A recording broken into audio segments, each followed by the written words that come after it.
Hello and I welcome you all on keystone classes. तो आज हम करने वाले हैं इंग्लिश। मतलब हम मैथ लगभग कंप्लीट कर ही चुके हैं। तो आज मैंने सोचा कि आज हम इंग्लिश कर लेते हैं। ठीक है। तो इंग्लिश करने के लिए सबसे पहले हम ले लेते हैं एक रेड कलर। और रेड ही ठीक है ना। थिकनेस को इसकी सेट कर लेते हैं। ठीक है। जहां तक है, बहुत दिन हो गए पीपीटीज पे करे हो तो थिकनेस देखनी पड़ती है। तो आज जो हम करने वाले हैं वो हमारा है असिस्टेंट ग्रेड 3 का एग्जाम। ठीक है। ये हमारे इस पेपर की सारी मैथ हम लोग तो इस चैनल पे कंप्लीट कर चुके हैं। सब सारे जितने पेपर अवेलेबल हुए थे वो सारे कंप्लीट है। और 2024 के तो आपके सारे पेपर मैथ की कंप्लीट है। तो आज से हम कोशिश करेंगे 2-3 दिन में एक आपको इंग्लिश की एक क्लास इस तरीके की मिल जाए, जिससे कि आपको एटलीस्ट आइडिया तो हो जाए कि पढ़ा कैसे जाता है। मतलब कि इंग्लिश में आएगा क्या, क्या आता है क्या नहीं आता है। ये लैग बहुत कर रहा है, ये पेन जो है वो लैग बहुत कर रहा है। ये मुझे आदत नहीं रही है, इसकी वजह से लग रहा है, पता नहीं। चलो ठीक है, कोई बात नहीं। असिस्टेंट ग्रेड 3 16/2/2024 का फर्स्ट शिफ्ट का ये पेपर है। और हम इसको कर लेते हैं। और नीचे जाएंगे तो हमें तीसरा सेक्शन मिलेगा इंग्लिश का। और मैं आपको एक चीज और बताना चाहूंगा करने से पहले पहले क्वेश्चन से एक चीज और बता दूं आपको। हम यहाँ पे जो पैसेज होते हैं या फिर इस तरीके के जो जंबल्स होते हैं, इनको डील नहीं करने वाले। मतलब रीडिंग कॉम्प्रिहेंशन का जो पार्ट है ना, वो तो मेरे को लगता है कि इंसान को अपने आप ही ठीक करना पड़ता है। तो सॉरी, रीजनिंग लिख दिया। रीडिंग का जो भी पार्ट है वो हम यहाँ पे कवर नहीं करेंगे, क्योंकि रीडिंग का पार्ट आपको खुद ही कवर करना है। तो हम यहाँ पे एक्चुअल में कवर क्या करने वाले हैं?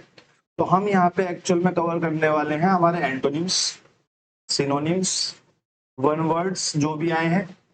ठीक है, one word substitution, idiom phrase. ठीक है, मैक्सिमम पार्ट कंप्लीट। और साथ में हमारा जो भी ग्रामर का छोटा मोटा जैसा भी पार्ट आया, क्योंकि जो बेसिक तैयारी अभी शुरू कर रहे हैं तो मैं एक चीज उनको सलाह दे दूं। सबसे पहले अपने इस चीज पे कमांड बनाओ। सबसे पहले अपनी इस चीज पे कमांड बनाओ कि मोस्ट रिपीटेड पहले करो।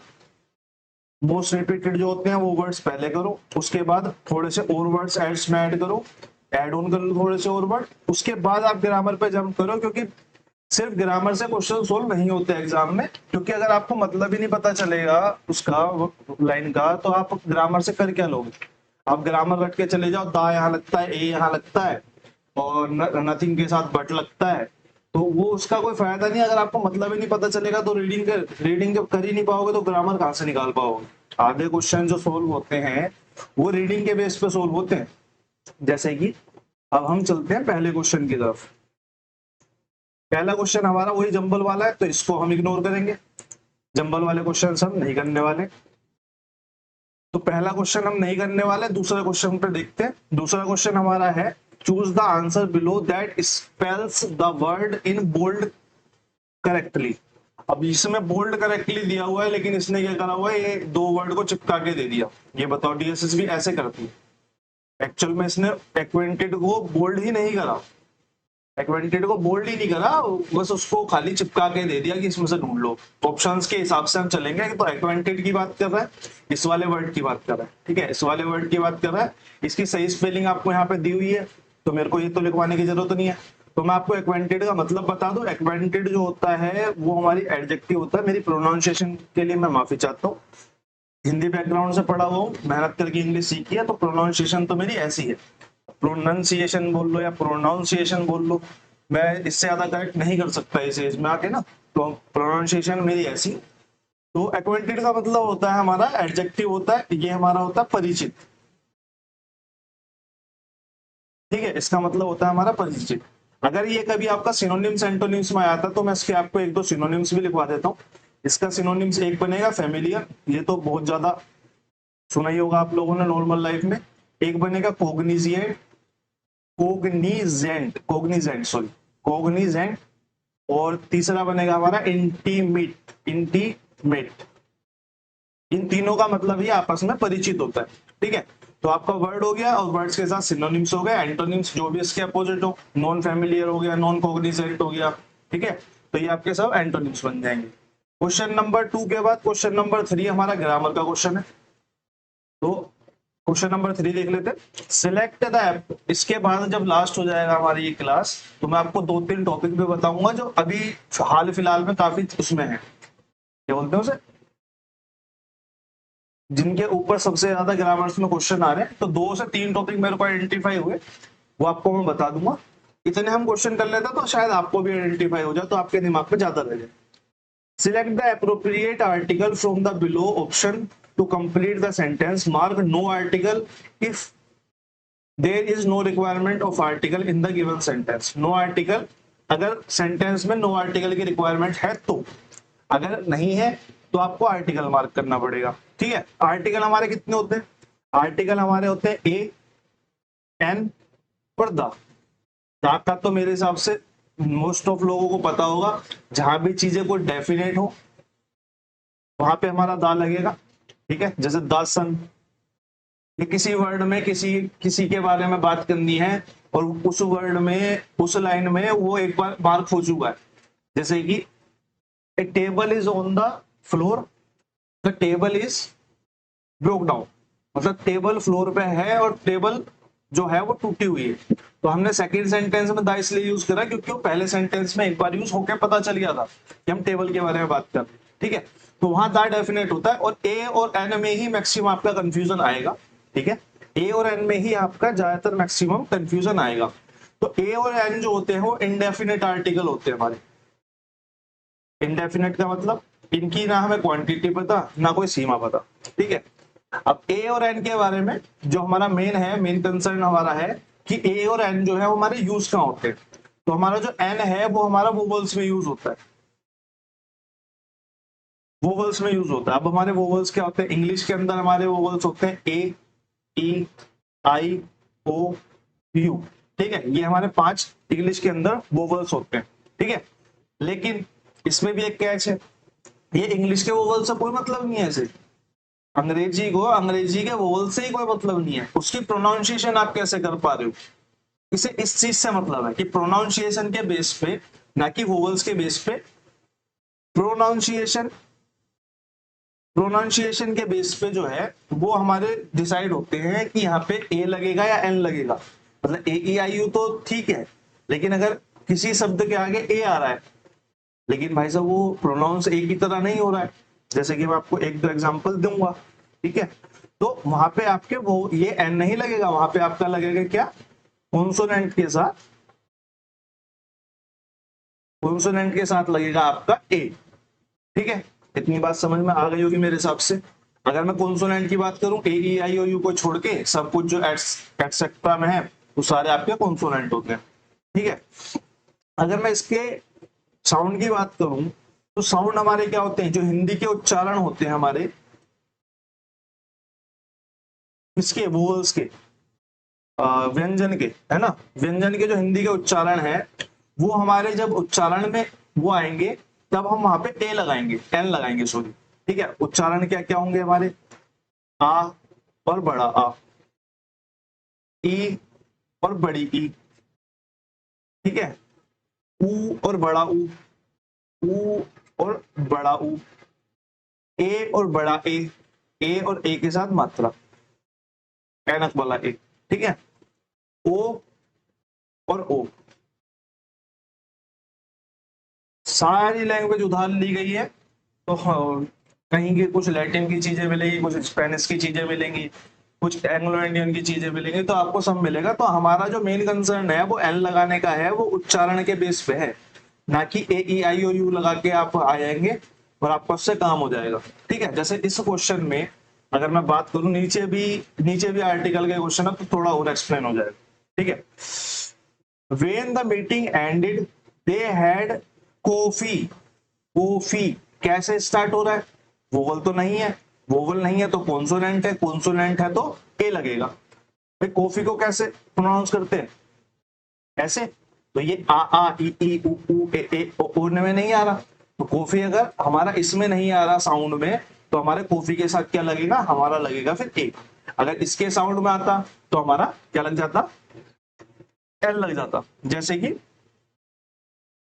कुछ वर्ड्स और होते हैं, मतलब एक्सेप्शन तो है ही, लेकिन मुझे लगता नहीं है, मतलब तो पूरी क्लास लगेगी फिर उसके लिए। तो आपको अगर मैं एन का एक एग्जांपल दे दूं तो एन का एक एग्जांपल जो है वो हमारा हो जाएगा, सबसे जो प्राइमरी एग्जांपल चलता है वो चलता है एन ऑनेस्ट मैन, ठीक है, honest man, honest man, honest man, ये ऐसे करके प्रोनाउंस होता है ऑनेस्ट, ठीक है। हाँ आता है इसमें एच की जगह, मतलब देखो एच जो है यहाँ पे तो वोवल्स में काउंट नहीं हो रहा, लेकिन हिंदी के वोवल्स में तो ये जब ये प्रोनाउंस होगा तो ये ऐसे प्रोनाउंस होगा, ऐसे प्रोनाउंस होगा तो इसकी वजह से ए लगेगा। अगर आप सिर्फ इंग्लिश के वोवल्स और कॉन्सोनेंट पे देखोगे तो यहाँ पे एच की वजह से ए लगना चाहिए था, लेकिन प्रोनाउंसिएशन क्योंकि उसकी आ से हो रही है इसलिए हम एन लगाएंगे, ठीक है। आई होप आप लोग समझ पाओगे। अगला क्वेश्चन भी हमारा इस पे ही है, तो एक बार आप खुद ट्राई करेंगे पोज करके और फिर मैं बताऊंगा। सी हैज कलेक्शन, कलेक्शन कैसे साउंड आ रहा है, ठीक है, कैसे साउंड आ रहा है, तो हमारा वोवल्स तो नहीं है, वोवल्स का उच्चारण तो नहीं हो रहा, वोवल्स का उच्चारण नहीं हो रहा तो हमारा ए आएगा, ठीक है। A collection of British shoes, ठीक है। अब नीचे तीसरे वाले बात है, प्रोवर्ब दी हुई है। प्रोवर्ब हमारी होती है जैसे हमारी लोकोक्ति और कहावतें होती है ना हिंदी में, तो कहावतें अलग है और लोकोक्ति अलग है, तो ये कहावतें हैं, ठीक है। तो कहावतों की बात कर रहा है। कहावत कैसे होती है भाई, कोई चीज देखी और उससे किसी चीज को हमने वो कर दिया कि ये इसकी तरह है, तो वो कहावत बनती चली जाती है। जैसे कि इसमें दिया birds of a feather flock together, एक जैसी बर्ड्स एक साथ घूमा करती हैं या उड़ा करती हैं, ठीक है। फ्लोक टुगेदर एक साथ उड़ा करती हैं, एक जैसी बर्ड एक जैसे उड़ा करती हैं, इसका मतलब है कि सिमिलर सिमिलर की बात कुछ करेगा, जैसे आप एलिमिनेट कर सकते हो, तो मैं उस तरीके से बता रहा हूँ जिस तरीके से मेरी एग्जाम में अप्रोच रहती है। Even an incapable person can came to a powerful position if others in a fray are even more incapable. Incapable, capable की बात क्यों, साथ की बात हो रही है, साथ की बात हो रही है, पावर वावर की बात नहीं हो रही, यहाँ तो साथ की बात हो रही है। भैया बर्ड्स एक साथ घूमती है तो कुछ एक साथ घूमने वाला, एक साथ चलने वाली चीज हमें ढूंढनी है। We love the people who are not with us more in their absence. Absence ये तो साथ की बात हो रही थी, साथ की बात हो रही थी, absence का absence की बात कहां से आ गई। People who are stupid or foolish are most talkative. बातचीत की बात नहीं हो रही है ना, stupid और foolish की बात हो रही है, साथ रहने की बात हो रही है। One tends to stick together with similar mind people. Similar mind people यानी कि birds. स्टिक टुगेदर यानी कि फ्लोक टुगेदर, ये साथ में रहते हैं, ठीक है। सिमिलर माइंड के लोग आप एक साथ रहते हैं, तो इस वर्ड का जो डेफिनेट मीनिंग बनना है वो ये बन रहा है, ठीक है। Birds of a feather flock together, आप इसको नोट डाउन करके सीधा रट भी सकते हो, मैंने समझाने के हिसाब से जितना मेरे से हो सका मैंने उतना समझा भी दिया, ठीक है। क्वेश्चन नंबर, अब ये पावर जो आएगी आपकी जनरेट होगी तभी जब आपको पढ़ना आ जाएगा, जब तक आपको पढ़ना ही नहीं आएगा तब तक आप उसका मीनिंग नहीं निकाल पाओगे, तब तक आप ऑप्शन भी एलिमिनेट नहीं कर पाओगे। अगर ये मैं पहली बार देखता आज के जमाने में, खैर ये वाला जो प्रोवर्ब है ये तो बहुत ज्यादा यूजुअल है, बहुत ज्यादा आता है, ठीक है, तो वैसे भी इसका मीनिंग पता होता है, लेकिन अगर मैं पहली बार पढ़ता तो मैं इस तरीके से एलिमिनेट करता।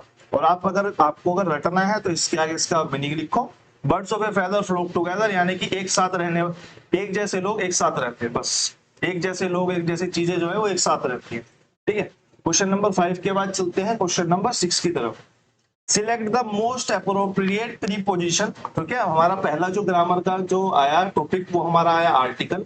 आर्टिकल पे हमने 2 क्वेश्चन देखे, अब ये प्रीपोजिशन पे क्वेश्चन आ गया। From the given option to fill in the blanks for the given sentence, the flight was fine but the food, the plane wasn't good. The food, plane के अंदर जो फूड था उसकी बात कर रहा होगा, जाहिर सी बात है। The flight was fine, flight तो ठीक थी, but the food, the plane wasn't good, मतलब यहाँ पे फूड जो प्लेन में था ऐसी बात हो रही होगी कुछ, एट प्लेन पे था, नहीं नहीं प्लेन में था, अंदर की बात हो रही है। प्लेन के साथ साथ था, वाइल का मतलब होता है साथ साथ, तो साथ साथ थोड़ी ना था, प्लेन के अंदर था। अमोंग था, अमोंग तो 2 लोगों के बीच में कंपैरिजन के लिए या कुछ बात बताने के लिए यूज होता, तो ये भी यूज नहीं होगा। अब ये हम फंसते हैं एट में और ऑन में। प्लेन के ऊपर था, एट का मतलब होता है, एट का मतलब होता है या तो छोटे स्थान के लिए यूज होता है, जनरली जो यूज होता है एट जो है वो छोटे स्थान के लिए यूज होता है, स्मॉलर प्लेसेस, मतलब कंपैरिजन करवाएगा तो स्मॉलर प्लेस के लिए आपका एट यूज होगा और आपका इन यूज होगा बिगर प्लेसेस के लिए। तो एक तो एट का यूज ये है, जैसे कि आई लिव इन दिल्ली,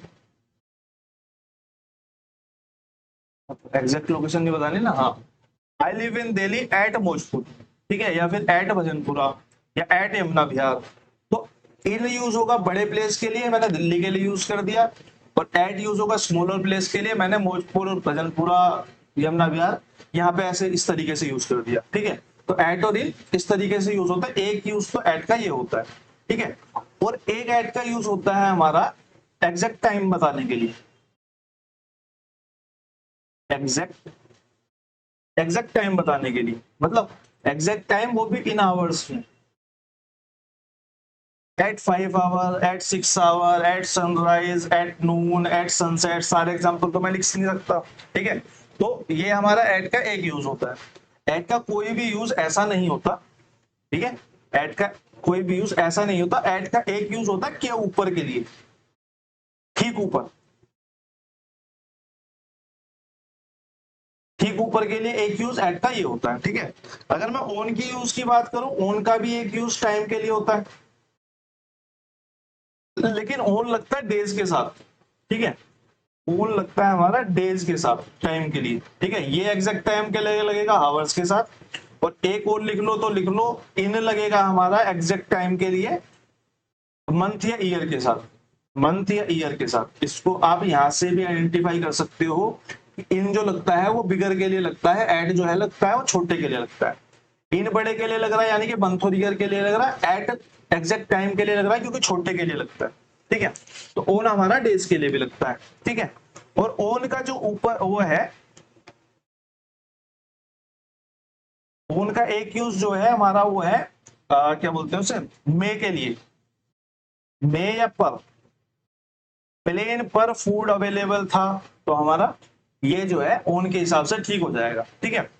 अगर आपकी रीडिंग हैबिट ठीक है तो आप इसको वैसे भी लिमिट कर सकते थे, एट वाइल अमंग तीनों ही लगते। तो क्वेश्चन नंबर 6 के बाद चलते हैं क्वेश्चन नंबर 7 की तरफ। क्वेश्चन नंबर 7 हमारा है he is student of mathematics. Articles की बात कर रहा है, या तो नो आर्टिकल मार्क करो या तो आर्टिकल मार्क करो। आर्टिकल अभी हमने ऊपर पढ़े, ये हमने पूरा आर्टिकल ही देखा, ठीक है। आर्टिकल का बेसिक देखा, ज्यादा एडवांस आर्टिकल नहीं देखे हमने, ठीक है। बहुत चीजें होती हैं आर्टिकल मोर। तो he is student of mathematics, मैंने बोला यहाँ पे देखो लगेगा तो इंडेफिनिट, क्योंकि सिंगल लाइन का सेंटेंस है, मुझे नहीं पता किसी स्टूडेंट की बात हो रही है। अगली लाइन होती तो द स्टूडेंट में बोल देता, लेकिन इस वाले में तो नहीं बोल सकता, खैर द स्टूडेंट भी नहीं बोल पाता, इस वाले में नहीं बोल सकता। तो मेरा ये तो मेरे को कंफर्म हो गया कि या तो ए लगेगा या तो एन लगेगा। अब एन तो वोवल साउंड के साथ लगता है,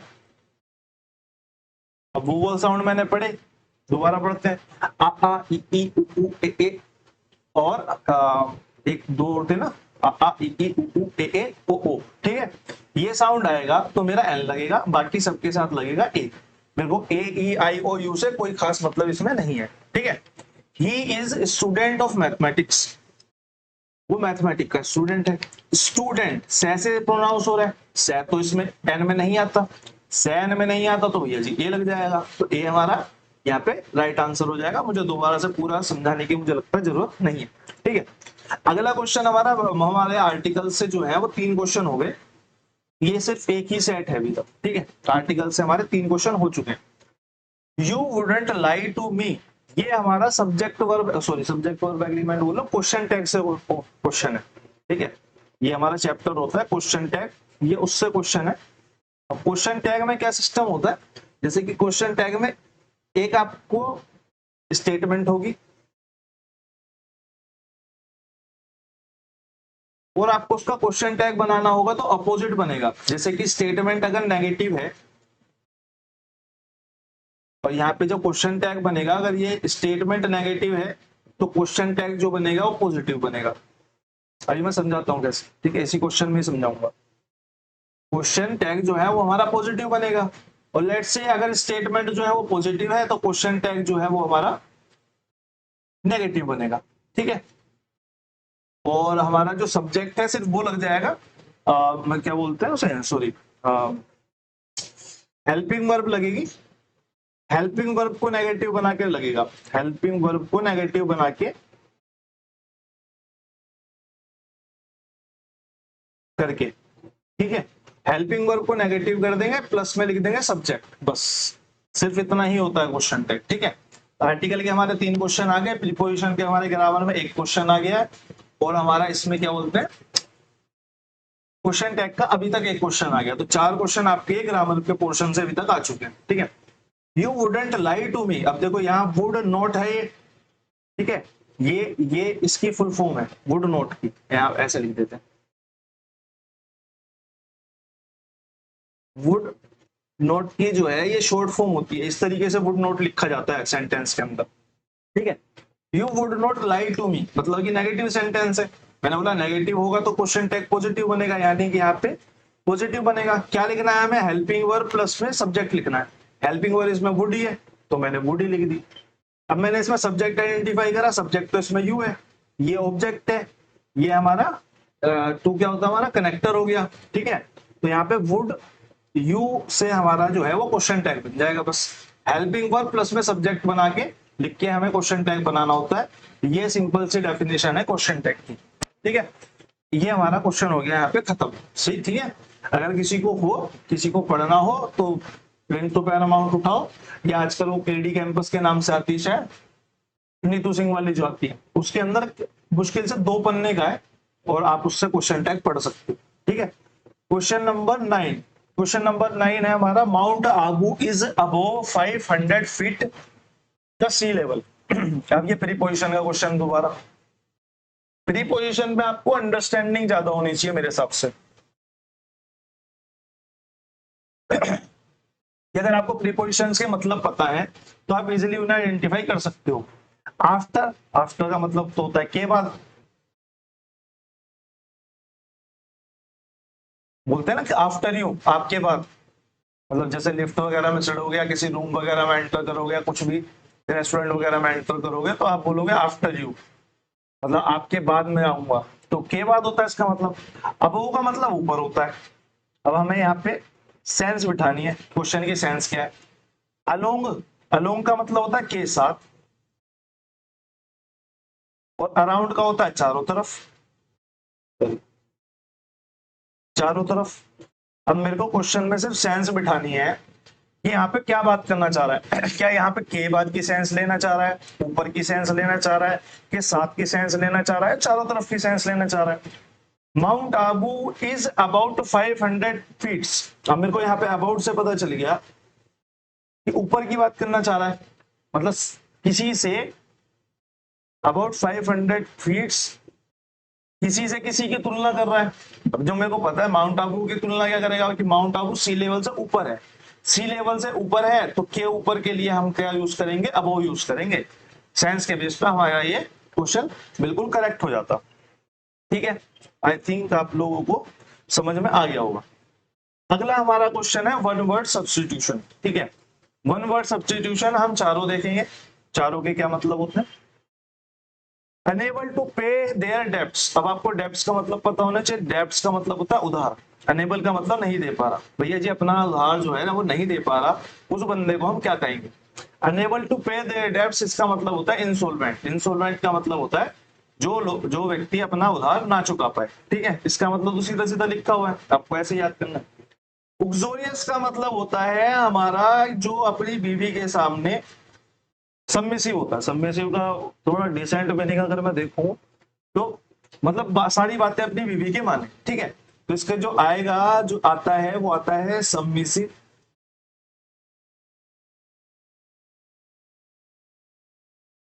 submissive to wife,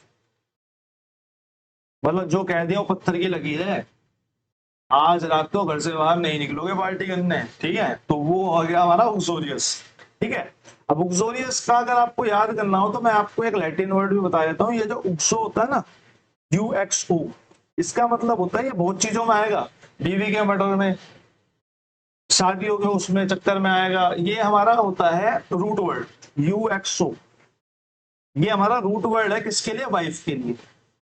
I hope आप लोगों को रूट वर्ड का मतलब पता होगा, जहां से वर्ड्स की शुरुआत होती है। जिस वर्ड को अगर किसी के वर्ड के पीछे लगा दो तो वो वहां पे ट्रांसफॉर्म हो जाएगा उसके हिसाब से, युक्सो हमारा जो रूट वर्ड है इसका मतलब होता है हमारा वाइफ। तो ये हमारा रूट वर्ड है। रूट वर्ड मैंने आपको बता दिया। एथिस्ट हमारा बहुत ज्यादा आता है, बहुत ज्यादा। एथिस्ट का मतलब होता है someone who doesn't believe in God. Someone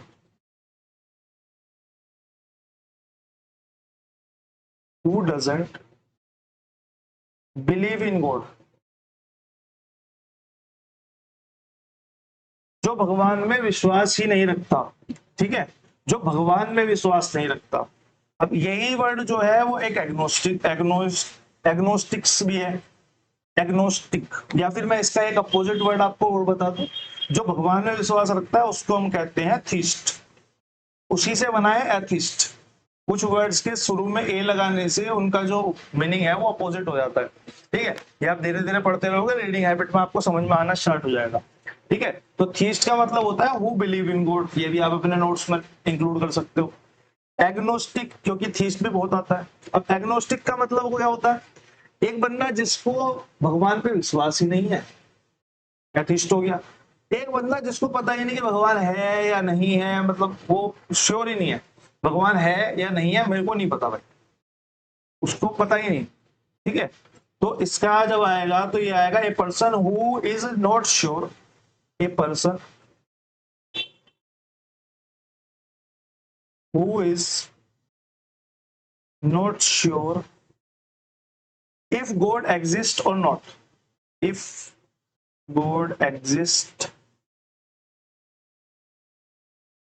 or not। ठीक है, ये इस तरीके से आएगा आपका। ठीक है, एग्नोस्टिक का मतलब ये हो गया हमारा। आई होप आप लोगों को चीजें समझ में आ गई होंगी। ठीक है, आज के लिए 10 रखे, 20 कर ले। चलो कर ही लेते हैं। अभी तक मैं अगर देखूं तो 10 सवाल में से मेरे 3 आर्टिकल को लेकर सवाल आ चुके हैं, 2 प्रीपोजिशन को ग्रामर में जो देखा, तो 3 आर्टिकल, 2 प्रीपोजिशन और हमारा एक आया था क्वेश्चन टैग। ठीक है, तो हम 10 के बाद एक बार यहाँ पे ब्रीफिंग लिख लेते हैं कि हमारे 3 क्वेश्चन आए आर्टिकल के, 2 क्वेश्चन आए हमारे प्रीपोजिशन के, या 3 ही आ गए, 2 ही आए सर। एक क्वेश्चन हमारा है क्वेश्चन टैग का। ठीक है, तो ये हमारे तीनों क्वेश्चन, 3 क्वेश्चन, 6 क्वेश्चन तो यही हो गए ग्रामर से जो अभी तक आए। क्वेश्चन नंबर 11 देखो तो 11 फिर से प्रीपोजिशन का क्वेश्चन है। Select the most appropriate preposition, सबसे सही प्रीपोजिशन का चुनाव करें from the given option to fill in the blanks for the given sentence, जो फिल कर सके ब्लैंक को गिवन सेंटेंस में। She has a great passion slash natural beauty. Passion के साथ एक ही प्रीपोजिशन यूज होती है जो कि फिक्स प्रीपोजिशन है। पैशन फॉर, किसी चीज के लिए पैशन होना, पैशन फॉर, ये फिक्स प्रीपोजिशन है। किसी के लिए, किसी के लिए पैशन होना, ये इस तरीके की सेंस देता है। ठीक है, ये फिक्स प्रीपोजिशन है। ये आपको फिक्स प्रीपोजिशन ऐसे ही याद करनी पड़ेगी या फिर सेंस से बैठानी पड़ेगी। भाई पैशन नेचुरल ब्यूटी के लिए होना चाहिए। देखो, एक तो फिक्स हो गई, एक मैं आपको साइंस बेस से बताया था। पैशन जो है फिक्स ब्यूटी के लिए हो गई। एट हमने पढ़ लिया था, ये तो टाइम वगैरह के लिए डिनोट होता था, या तो कहीं कोई लोकेशन हो तो वहां पे स्मॉलर प्लेसेस के लिए डिनोट होता था। ठीक है, इन बड़े प्लेसेस के लिए डिनोट होता था, या फिर के अंदर के लिए भी डिनोट होता है। ठीक है, के अंदर लेकिन टच होता हुआ नहीं। ठीक है, ओन हमारा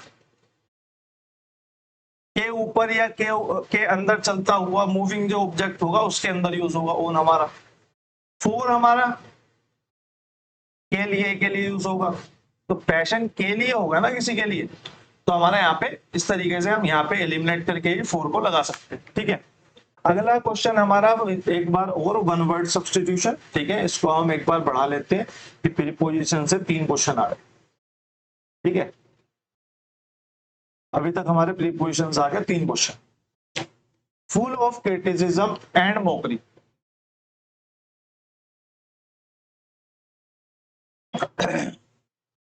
क्रिटिसिज्म हमारा होता है कि किसी की बुराई करना। ठीक है, क्रिटिसिज्म होता है किसी की बुराई करना, और मॉकरी किसी की हंसी उड़ाना। ठीक है, दोनों ही वर्ड अपने आप में भी इंपॉर्टेंट हैं, क्योंकि क्रिटिसिज्म और मॉकरी का मतलब भी नहीं पता होता। ठीक है, तो क्रिटिसिज्म का हमारा मतलब होता है किसी की आलोचना करना, और मॉकरी का मतलब होता है किसी का मजाक उड़ाना। ठीक है। मोकरी का मतलब इन ए गुड सेंस भी हो सकता है। क्रिटिसिज्म, क्रिटिसिज्म एक्चुअल में गुड सेंस का वर्ड है, मैं आपको सही बताऊं तो, क्योंकि क्रिटिसिज्म हम किसी का करते हैं उसके इंप्रूवमेंट के लिए, ठीक है। क्रिटिसिज्म जो एक्चुअल में यूज होता है वो किसी के इंप्रूवमेंट के लिए यूज होता है, लेकिन आजकल नहीं यूज होता है इस तरीके से। तो ये चार वर्ड जो हमें दिए हुए हैं ये हमारे जो है क्या बोलते हैं पोएम्स में यूज होते हैं, ठीक है। ये पोएम्स होती हैं, पोएम्स के टाइप है ये, सटायर, स्क्रीच, फाइस्टा, क्लिची, क्लीशे, क्लीशे बोलते हैं जैसे। तो ये सारे हमारे जो है ना पोएम्स के पार्ट वो हैं, रूप हैं। क्लीशे टाइप की पोएम है, फिस्टा टाइप की पोएम है, सटायर है, स्क्रीच है, ठीक है। ये टाइप्स ऑफ पोएम्स है। तो क्लीशे का मतलब होता है सेइंग और एक्सप्रेशन। मैं आपको बता देता हूं इनके मतलब। ये सेइंग थोड़ा सा छोटा लिखूंगा तो मेरे वर्ड्स पे ध्यान रखना, क्योंकि जगह जगह की कमी तो नहीं है। ये सेइंग और एक्सप्रेशन पे भी मेरे वर्ड्स पे ध्यान रखना, ठीक है। Expression that has been pen ठीक से काम नहीं कर रहा, बार बार एंड रखते हैं आज, ठीक है। So overused that it has, अरे देखा, दैट इट हैज, गड़बड़ कर रहा है, दैट इट हैज, हाँ, that it has been so overused, it has been so overused, so overused that it has become लिख लेते हैं, it has become, ऐसे ही आएगा लिखा हुआ जब भी आएगा, बोरिंग एंड, बोरिंग ही लिख लो। ओरिजिनल का अपोजिट क्या होगा, अनओरिजिनल में भी, हाँ ठीक है, कोई बात नहीं, बोरिंग लिख लो। क्लीशे का मतलब होता है एक सेइंग या एक्सप्रेशन जो इतनी ज्यादा बार यूज हो चुका है कि वो बोरिंग हो गया। जैसे कि एक टाइम पे बिग बॉस में आपको याद हो, अगर कोई हो उस टाइम का, एक बिलो द बेल्ट चला था। बिलो द बेल्ट वर्ड इतना फेमस हुआ था उस टाइम पे बिग बॉस की वजह से कि वो लगभग 3-4 महीने चलता ही चला गया। जैसे आज के टाइम पे अगर मैं बात करूं तो एक वर्ड चल रहा है बिग बॉस की वजह से, सिस्टम, ठीक है। एलविश यादव जी का ना वो है सिस्टम वर्ड, तो वो चल रहा है आजकल। तो वो इतना ओवर यूज हो जाएगा एक टाइम के बाद कि वो क्लीशे बन जाएगा, कि वो इतना ज्यादा यूज हो गया कि अब वो भैया उसको यूज करना बोरिंग बात है। जैसे कोई हमारा कोई वो होता है, जैसे कि पहले एक चलता था 5 रुपए की पेप्सी समथिंग समथिंग करके, तो अब वो इतना ज्यादा ओवर यूज हो चुका है कि अगर आप किसी के सामने बोलोगे ना 5 रुपए की पेप्सी, वो इतना बोलते बोलेगा भाई कौन से जमाने में जी रहा है, 90s में था क्या, ठीक है। तो वो इतना ज्यादा बोरिंग हो गया, इतना, क्योंकि बोरिंग किस वजह से हो गया, क्योंकि वो ओवर यूज हो गया, बहुत ज्यादा यूज कर लिया गया, इसकी वजह से वो बोरिंग बन गया, ठीक है। इसी तरीके से फेस्टा की बात करूं तो मैं एक कला, फेस्टा होता हमारा सेलिब्रेशन और पार्टी, ठीक है। ये हमारा सेलिब्रेशन और पार्टी, ठीक है। ये हमारा यूज होता है सेलिब्रेशन और पार्टी के लिए, स्पेनिश वर्ड है, वैसे इसका कोई मतलब नहीं है, लेकिन ये थोड़ा सा अजीब से प्रोनाउंसिएशन है इसलिए मैंने बता दिया, स्पेनिश वर्ड है। सटायर हमारा होता है full of criticism and Mokri, हमारा लिखा ही हुआ है। स्क्रीच के बारे में और पढ़ लेते हैं एक बार। To make an unpleasant sound और हाई साउंड, ठीक है। या तो हाई साउंड लिखा हुआ आएगा जब आपके लिए आएगा, बहुत तेज साउंड की बात करेगा, या तो अनप्लीजेंट साउंड की बात करेगा, अनप्लीजेंट साउंड की बात करेगा, ठीक है। क्योंकि पेन ठीक से वर्क कर नहीं रहा, मुझे लग रहा है इसकी पीपीटी बनानी पड़ेगी। तो आज के लिए हम 12 पे ही खत्म करते हैं। 12 पे मैं आपको 12 तक ये कंक्लूजन बता दूं कि जो बहुत ज्यादा, एक सेकंड, जो बहुत ज्यादा यूज हुए हैं हमारे, वो हमारा एक तो आपको अगर पढ़ना है स्क्रैच से तो आप एक तो आर्टिकल्स पढ़ लो जो अभी तक मेरे को लगा सबसे पहले, उसके बाद प्रीपोजिशंस पे कमांड बना लो, ग्रामर पढ़नी है तो, ठीक है। इन दोनों सब्जेक्ट्स पे आप, इन दोनों चैप्टर्स पे आप कमांड डाल लो, और आपका एक हो गया हमारा क्वेश्चन टैग। ये 3 टॉपिक्स ही ग्रामर में अभी तक हमारे आए हैं, ना नाउन आया है, ना प्रोनाउन आया है, ना एडजेक्टिव आया है, कुछ भी नहीं आया, कोई फायदा नहीं है। वर्ड्स पढ़ो, और ये अभी मतलब शुरुआत करने के लिए आप आर्टिकल्स, प्रीपोजिशन, क्वेश्चन टैग पे टारगेट करो। पढ़ना तो देखो सभी पड़ेगा, नाउन भी पढ़ना पड़ेगा, एडजेक्टिव भी पढ़ना पड़ेगा। लेकिन कुछ क्या होता है ना, वो नाउन से प्रोनाउन पे आते हैं और प्रोनाउन से एडजेक्टिव पे खत्म हो जाते हैं, उनको एग्जॉस्ट हो जाते हैं। तो आप एग्जॉस्ट मत हो, जब पेपर लगाओगे तो आपको आर्टिकल, प्रीपोजिशन, क्वेश्चन टैग मिल रहे हैं, तो आप सबसे पहले उन्हें ही करो। फिर जब आप क्वेश्चन लगाने पे आओगे तो आपको लगेगा हाँ भाई मेरे को कुछ तो आता है, पेपर्स में कुछ तो आ रहा है। अब आप कर तो नाउन रहे हो चैप्टर, लेकिन वो पेपर में एग्जीक्यूट नहीं हो पा रहा, तो उसका कोई फायदा नहीं है। सबसे पहले आप नाउन कर सकते हो, प्रीपोजिशन कर सकते हो, क्वेश्चन टैग कर सकते हो। उसके बाद आप आओगे तो उसके बाद आप और जो हमारे 4 पार्ट्स होते हैं इंग्लिश के, नाउन, प्रोनाउन, एडजेक्टिव और एडवर्ब, ये भी कर सकते हो, ठीक है। लेकिन मेरे हिसाब से पहले आप आर्टिकल, प्रीपोजिशन, क्वेश्चन टैग पढ़ लो तो ज्यादा बेहतर है, ठीक है। बाकी हम